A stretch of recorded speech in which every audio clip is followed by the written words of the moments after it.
Un día a la vez es un espacio para conectar con Dios a través de su palabra. Suscríbete y acompáñame en este maravilloso viaje y permite que la palabra nos transforme de dentro hacia afuera. Bendecido día para todos. Hoy vamos en la reflexión número 117 y el título de la reflexión de hoy es El que obedece nunca se equivoca. Las lecturas las encontramos en el libro de Jueces, capítulos 1 al 3, el Salmo 118 y el Evangelio de Lucas, capítulo 12, versos del 35 al 59. La palabra de hoy nos muestra un contraste fuerte entre lo que Dios espera y la manera como muchas veces nosotros respondemos a lo que Él nos dice. Vamos a ver en Jueces del 1 al 3 el inicio de una historia marcada por avances, pero también por concesiones muy peligrosas. Israel comenzó bien, confiando en Dios, conquistando territorios, avanzando con propósito, pero a poco permitió lo que debía eliminar. No expulsaron completamente a los pueblos, sino que aprendieron a convivir con ellos. Lo que empezó como una aparente debilidad terminó convirtiéndose en una desobediencia constante. No era que no pudieran, era que no obedecieron del todo. O sea, tuvieron una obediencia parcial y la obediencia parcial es desobediencia. Y esa desobediencia abrió la puerta para algo más complicado. La influencia de otros dioses, la pérdida de identidad y el olvido de Dios. Mira que a veces no podemos no encontrarle sentido a lo que Dios nos está mostrando, pero lo importante es poder obedecer, porque Dios sabe el porqué de cada cosa que nos orienta. Él sabe porque Él ve un panorama completo. Entonces, eso era lo que Dios le había dado la instrucción al pueblo. Pero esto también me muestra a mí que en el Antiguo Testamento el Espíritu Santo no estaba. Entonces era muy difícil poder permanecer en obediencia. Pero ahora, gracias a la obra consumada de Cristo en la cruz, todo lo que Él les pasa a nosotros y es el Espíritu Santo quien nos guía. Nosotros tenemos una ventaja en relación con el pueblo de Israel. En el antiguo el Espíritu no los guiaba a todos, guiaba a los líderes. Entonces, ¿cuál es la excusa de nosotros hoy cuando Dios nos proveyó de todo lo que necesitamos para permanecer en Él? Y Jueces 1 narra la transición tras la muerte de Josué, donde las tribus de Israel comienzan a conquistar Canaán con éxito inicial, lideradas por Judá. Pero he seleccionado unos versículos que llamaron profundamente mi atención. Pero Judá no logró conquistar Gaza, Ascalón y Ecrón con sus territorios. Ciertamente Dios estaba con Judá, pues conquistaron la región montañosa, pero no pudieron expulsar a los habitantes de la llanura, ya que estos tenían carros de hierro. O sea, dice no pudieron porque tenían carros de hierro, pero si recordamos las lecturas, Dios abrió el mar, los hizo cruzar el Jordán y ahora ellos decían que no podían porque ellos tenían carros de hierro. No. Ellos tal vez no quisieron, no hicieron el esfuerzo por ir a la conquista de esas tierras y se escudaron en esa. Era una verdad, pero era un engaño porque ellos sabían que Dios tenía el poder para sacarlos de esos carros de hierro. Pero el pueblo de Benjamín no pudo deshacerse de los jebuseos que vivían en Jerusalén. Benjamín y jebuseos viven juntos en Jerusalén hasta el día de hoy.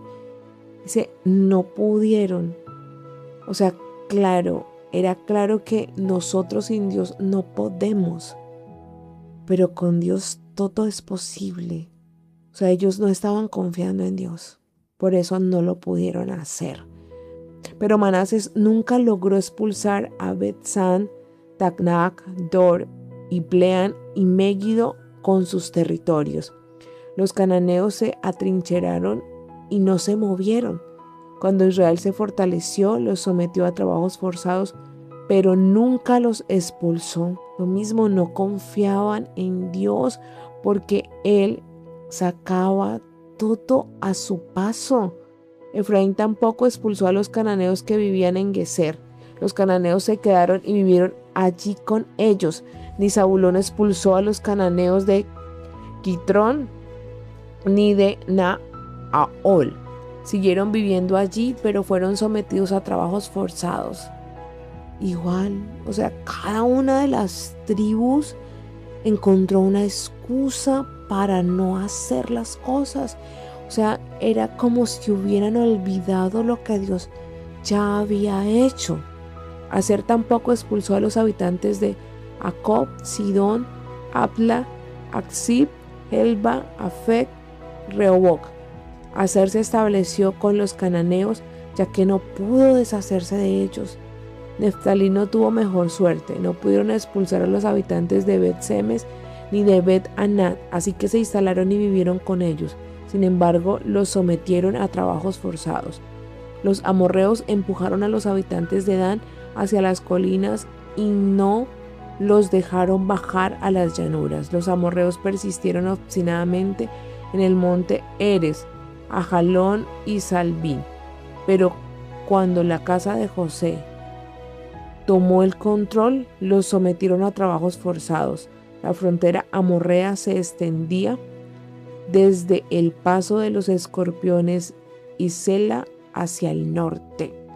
Vemos que no fue realmente no pudieron, sino que no quisieron, porque era claro en toda la historia de Israel que ellos no hicieron el camino por el desierto. Siempre Dios los estuvo guiando. No era su esfuerzo, no eran sus fuerzas, no era la confianza en Dios. Ellos no quisieron confiar en Dios. Tal vez les dio miedo, tal vez no quisieron esforzarse y no caminaron hacia lo que Dios ya les había hecho. Les había dicho, les había mostrado un camino. Y vamos a ver en el siguiente capítulo que vamos a comprender un poco el por qué sucedió esto. Josué 2 revela el problema de fondo. Surgió una generación que no conocía a Dios ni se acordaba lo que Él había hecho antes. Mira que cuando se pierde esta memoria espiritual, se pierde el rumbo. El pueblo cayó en un ciclo repetitivo de pecado, opresión, clamor y liberación. Dios en su misericordia levanta jueces para rescatarlos, pero el corazón del pueblo no cambia. Volvían una y otra vez a lo mismo. Mire que debemos recordar siempre qué es lo que Dios ha hecho. Debemos contarlo a nuestra familia, a nuestros hijos, para que esa tradición siga creciendo y ellos decidan buscar a Dios, que ese fervor que nosotros tenemos pase a ellos, para que ellos tengan sus momentos con Dios y pueda seguir esta generación obedeciendo, porque es que necesitamos un encuentro personal con Dios para poder seguir firmes.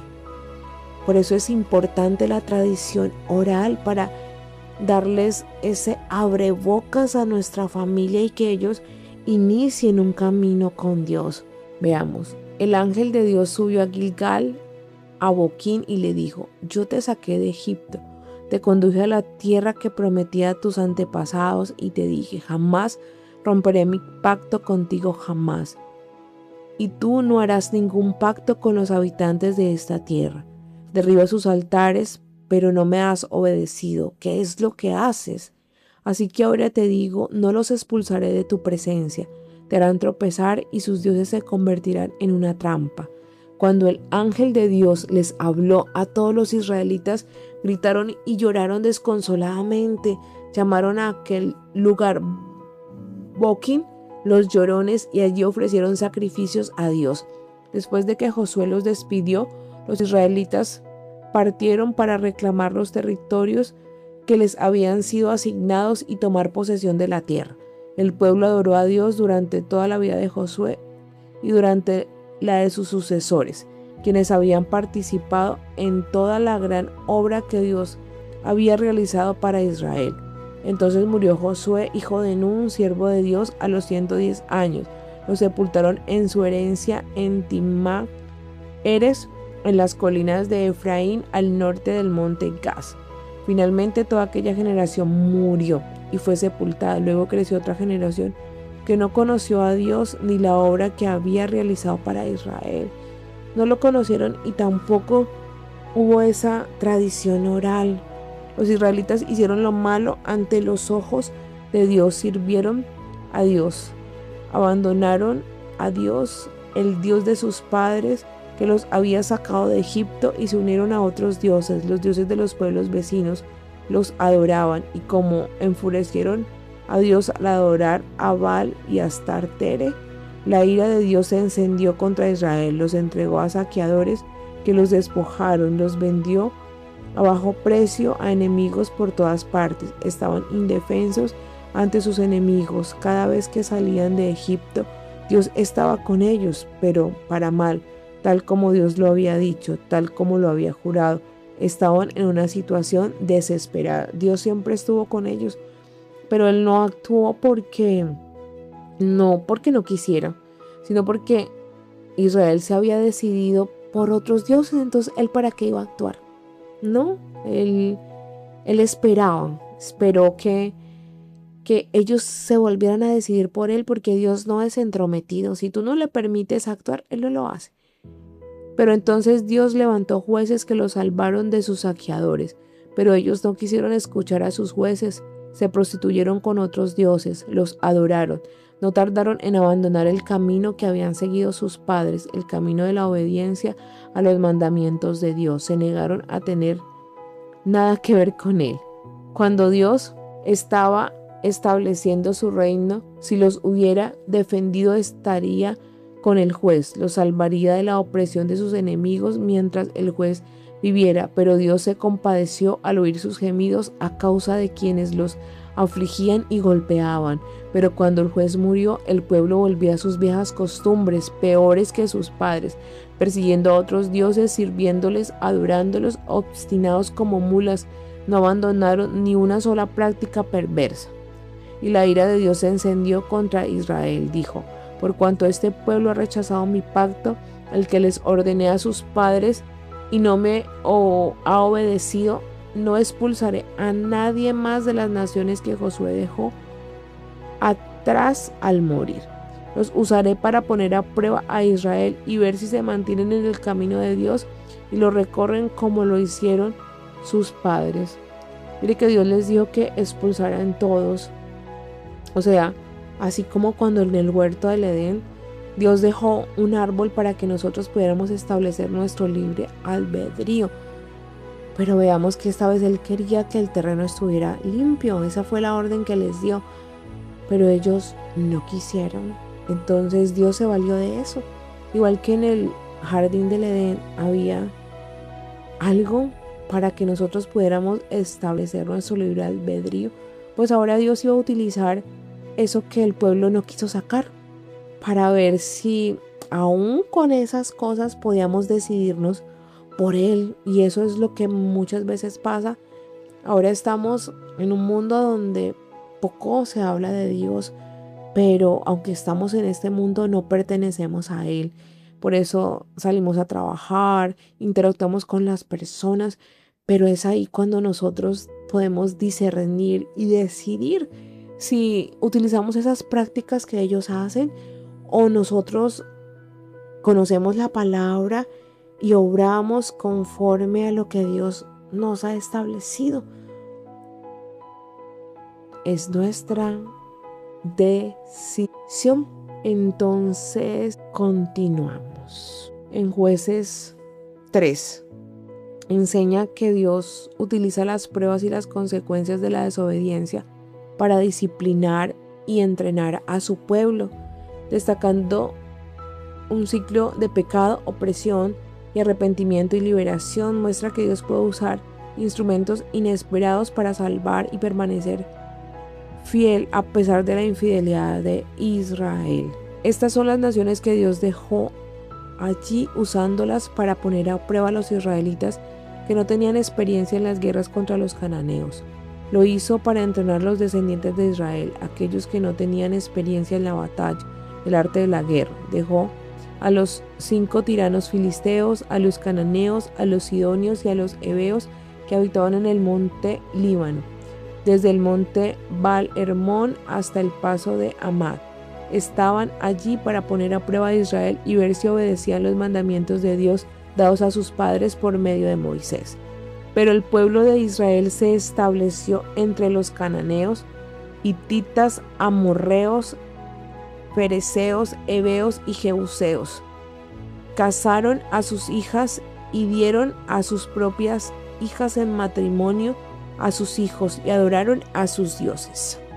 El pueblo de Israel hizo lo malo ante los ojos de Dios, se olvidaron de su Dios, adoraron a los dioses de Baal y a la diosa Acera. La ira de Dios se encendió contra Israel, los entregó a Cusán Risataín, rey de Naharaín. El pueblo de Israel estuvo sometido a Cusán Risataín durante 8 años.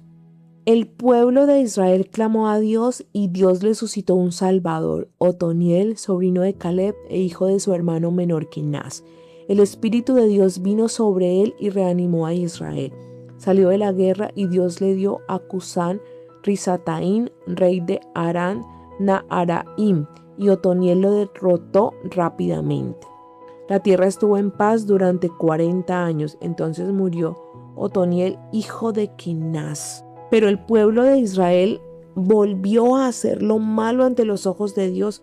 Por eso Dios convirtió a Eglón, rey de Moab, en un poder contra Israel, porque habían hecho lo malo ante sus ojos. Reclutó a los amonitas y amalecitas y salió a atacar a Israel. Tomaron la ciudad de las palmeras y el pueblo de Israel estuvo sometido a Eglón durante 14 años. El pueblo de Israel clamó a Dios y Dios le suscitó un salvador, Ehud, hijo de Gera, benjaminita. Era zurdo. El pueblo de Israel envió tributo por medio de él a Eglón, rey de Moab. Ehud se hizo una espada corta de doble filo y se la ciñó en el muslo derecho debajo de la ropa. Presentó el tributo a Eglón, rey de Moab. Eglón era muy obeso. Después de entregar el tributo, Ehud caminó un poco con los hombres que le habían llevado. Pero cuando llegó a las estatuas de piedra cerca de Gilgal, regresó y dijo: tengo un mensaje privado para ti, oh rey. El rey dijo a sus siervos: váyanse, y todos se fueron. Ehud se acercó a él. El rey estaba ahora completamente solo en su fresca habitación de la azotea. Le dijo: tengo un mensaje de Dios para ti. Eglón se levantó de su trono. Ehud extendió la mano izquierda y sacó la espada de su muslo derecho y se la clavó en el gran vientre del rey. No solo la hoja, sino también la empuñadura entraron. La grasa la cubrió, impidiéndole sacarla. Ehud se escabulló por el pórtico y cerró con llave las puertas de la habitación de la azotea tras de sí. Luego desapareció. Vemos que el pueblo de Dios clamaba y Dios los escuchaba y Él suscitaba un Salvador. Y mira que en el Nuevo, el Salvador es Cristo. No hay otro. O sea, las figuras de salvación del Antiguo prefiguraban el Salvador que lo iba a hacer una vez y para siempre, que fue nuestro Señor Jesucristo, que está vivo, ese regalo maravilloso que nos hizo, y la tierra puede estar en paz por siempre. O sea, nosotros podemos estar en paz si permitimos que Cristo haga su obra en nosotros. Si nosotros le abrimos la puerta al Espíritu Santo y dejamos obrar, Él lo va a hacer. Es solamente que nosotros permitamos ese obrar. depende de nosotros, de nuestra libre decisión de aceptar o no ese regalo maravilloso de la gracia inmerecida. Y el Salmo 118 es un himno de acción de gracias y de victoria, probablemente compuesto por David, que celebra la bondad y misericordia eterna y la salvación de Dios tras superar una gran angustia. Resalta la confianza en Dios sobre el hombre, la victoria sobre enemigos y la alegría en el día de la salvación.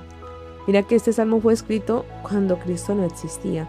Y ahora podemos dar esa acción de gracias porque ya hemos sido salvados. Den gracias a Dios porque es bueno. Su amor nunca se acaba. Díganle al mundo, Israel, su amor nunca se acaba. Y ustedes, descendientes de Aarón, díganle al mundo, su amor nunca se acaba. Y ustedes que temen a Dios, únanse, su amor nunca se acaba. O sea, todos proclamemos que el amor de Dios es eterno, ha sido el mismo desde Génesis hasta Apocalipsis. Acorralado clamé a Dios, y Él desde la inmensidad del espacio respondió. Dios está ahora a mi lado y no tengo miedo. ¿Quién se atrevería a ponerme una mano encima? Dios es mi poderoso defensor. Y si el Espíritu Santo está con nosotros, ¿por qué tenemos miedo? Él es nuestro defensor, nuestro ayudador. Me deshago de mis enemigos como moscas. Mucho mejor es refugiarse en Dios que confiar en los hombres. Mira que los hombres engañamos, los hombres mentimos y los hombres fallamos. Pero Dios nunca lo hace. Entonces, que Él sea nuestra fortaleza, nuestra ciudadela fuerte donde podemos refugiarnos. Mucho mejor es refugiarse en Dios que confiar en las celebridades. Rodeado de bárbaros, en nombre de Dios les restregué la cara en el lodo. Rodeado y sin salida, en nombre de Dios les restregué la cara en el lodo. Como enjambres de abejas, como fuego salvaje en la pradera me rodearon. En el nombre de Dios les restregué la cara en el barro, hasta el borde del precipicio, a punto de caer, cuando Dios me agarró y me sostuvo. Dios es mi fuerza, también es mi canto, y ahora es mi salvación. Oyen los gritos, oyen los cantos de triunfo en el campamento de los salvados. La mano de Dios ha cambiado el rumbo. La mano de Dios se alza victoriosa. La mano de Dios ha cambiado el rumbo. No morí, viví. Ahora le cuento al mundo lo que Dios hizo. Dios me puso a prueba, me exigió mucho, pero no me entregó a la muerte. Abran de par en par las puertas de la ciudad, las puertas de la justicia. Entraré y daré gracias a Dios. Esta puerta del templo pertenece a Dios para que los vencedores puedan entrar y alabar. ¿Quién es la puerta? Cristo. Gracias por responderme. Verdaderamente te has convertido en mi salvación. La piedra que los albañiles desecharon por defectuosa ahora es la piedra angular. Esta es la obra de Dios. Nos frotamos los ojos, casi no podemos creerlo. Este es el día en que Dios actuó. Celebremos y tengamos una fiesta. Salvación ahora, Dios. Salvación ahora. Oh sí, Dios, una vida libre y plena. Bienaventurados los que entran en el nombre de Dios. Desde la casa de Dios los bendecimos. Dios es Dios, nos ha bañado en luz. Adornen el santuario con guirnaldas. Cuelguen estandartes de colores sobre el altar. Tú eres mi Dios, te doy gracias, oh Dios mío, exalto tu alabanza. Gracias a Dios, Él es tan bueno, su amor nunca se acaba. Vemos que Cristo ya nos liberó. Es momento de alabarlo, de glorificarlo. Y si nosotros no estamos viendo esa vida de resurrección, es porque aún no estamos totalmente convencidos de lo que Cristo hizo en la cruz. Pero Él ya venció, Él ya nos redimió, Él ya nos restauró.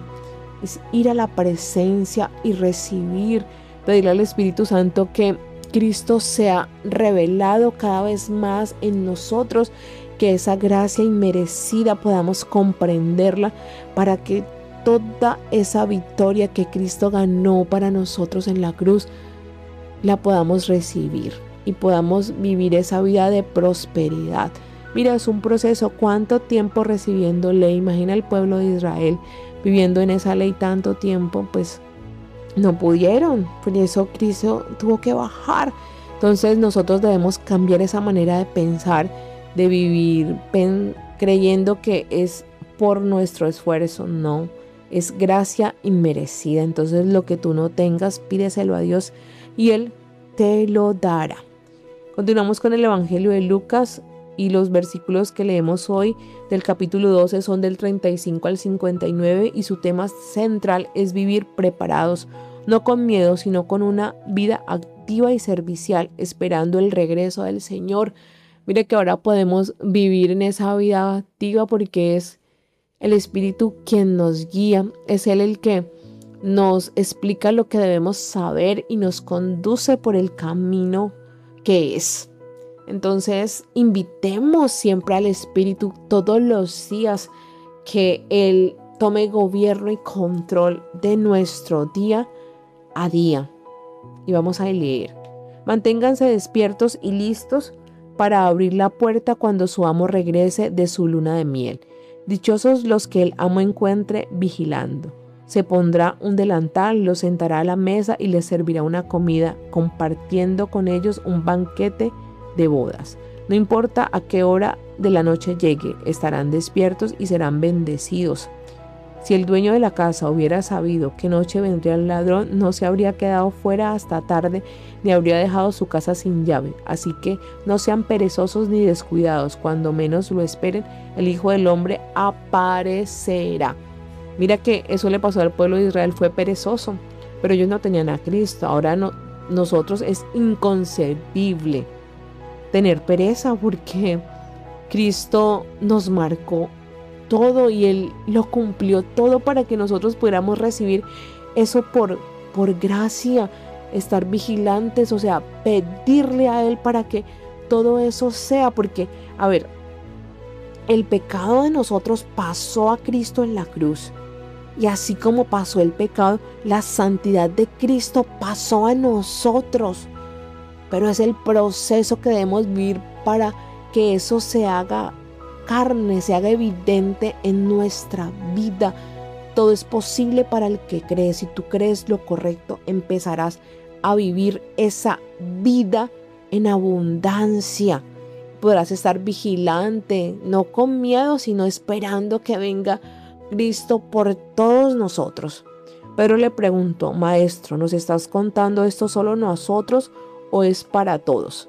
El maestro dijo: Les pregunto, ¿quién es el administrador responsable y sensato que el amo pone a cargo de sus sirvientes para alimentarlos bien y a tiempo? Dichoso aquel que cuando el amo llega está cumpliendo con su deber, pero si piensa el amo se está demorando, empieza a maltratar a los sirvientes y criados y organiza fiestas para sus amigos y se emborracha. El amo aparecerá cuando menos lo espere, le dará una paliza monumental y le mandará de vuelta a la cocina a pelar papas.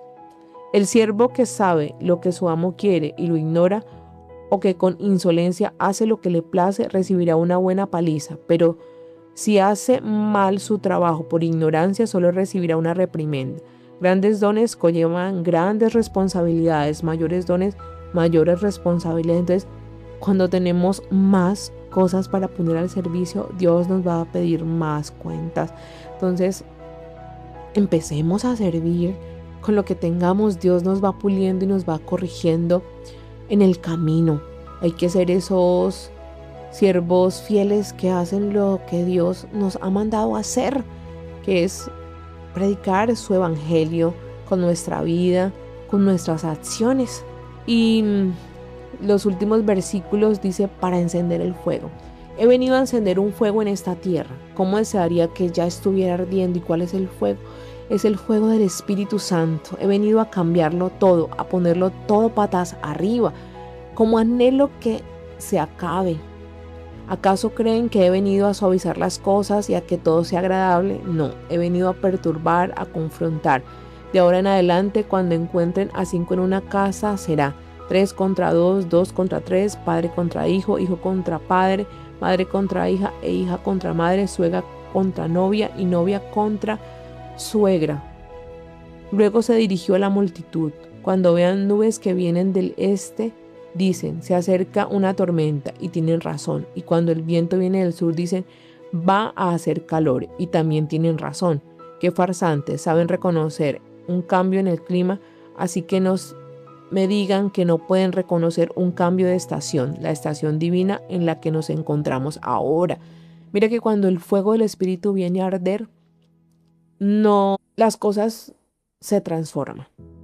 Entonces todo se empieza a ajustar y empieza a haber esa disensión, pero no es contra carne ni sangre, sino es contra el lobo que viene por las ovejas. Entonces, cuando el Espíritu gobierna tu vida, en tu casa va a haber resistencia, pero métete algo en la cabeza. Tú no estás luchando con tus hijos, ni con tu esposo, ni con tu esposa, ni con tus padres, no. Tú estás luchando con el lobo que quiere devorarnos. Entonces, el Espíritu nos va a poner las palabras, nos va a poner el discernimiento y nos va a dar tanto amor y gracia para ellos que ellos terminarán convirtiéndose. ¿Y qué es convertirse? Cambiar esa manera rancia de vivir. Eso es convertirse.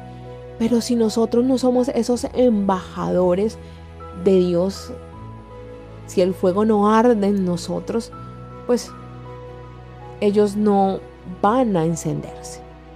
Recordemos que es gracia, nosotros no cambiamos a nadie, mucho menos imponiéndoles a Dios. Ellos no lo van a hacer, antes se van a alejar más.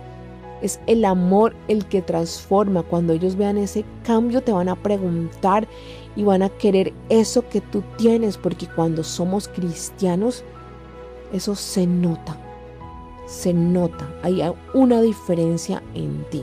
Claro, seguiremos cometiendo errores porque somos humanos, pero hay un brillo que no tenías. Luego se dirigió a la multitud. No hace falta ser un genio para entender estas cosas. Simplemente usen el sentido común, el mismo que usarían si, mientras los llevan a juicio, decidieran llegar a un acuerdo con su acusador en el camino, sabiendo que si el caso llegara a juicio, probablemente irían a la cárcel y tendrían que pagar hasta el último centavo de la multa. Esa es la clase de decisión que les pido que tomen. El sentido común. ¿Cuál es nuestro sentido común hoy? Es aceptar la obra de Cristo. Mira, yo he llegado a una conclusión que nosotros como seres humanos probamos de todo para estar bien.